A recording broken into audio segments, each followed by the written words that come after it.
Per questo ti dico, scendi in campo anche tu con Forza Italia. Il capo chiama e il Veneto Azzurro risponde. All'indomani del videomessaggio di Silvio Berlusconi, il PDL Veneto si è immediatamente adeguato all'ordine di scuderia, scaldando i motori in vista della ripartenza di Forza Italia. Sul sito regionale del partito è ricomparso il vecchio aquilone tricolore accanto al rottamando cerchio bianco-celeste e i maggiorenti del Popolo della Libertà applaudono all'ufficializzazione del ritorno a un movimento popolare e leggero che recuperi lo spirito del 1994 attorno ai temi storici, giustizia, tasse, impresa.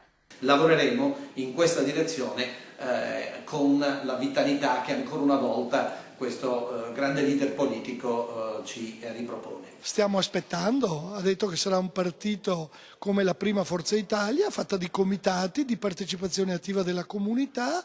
Un conto però è parlare da forzisti della prima ora, un altro da ex Aennini, che ora rischiano di sentirsi ospiti in quella che credevano anche casa propria. Partito sì, partito no. Forza Italia francamente non sono in grado di dire nulla perché non so neanche se il PDL rimarrà, non so cosa. Più del videomessaggio. Tanta sorpresa, forse un po' di imbarazzo, magari anche un certo fastidio, ma la maggioranza di centrodestra in regione, assicurano da Palazzo Balbi, è solida. Non è cambiato l'equilibrio regionale, è rilanciata la proposta politica di Forza Italia che va al di là dell'impegno assunto con i veneti per governarli.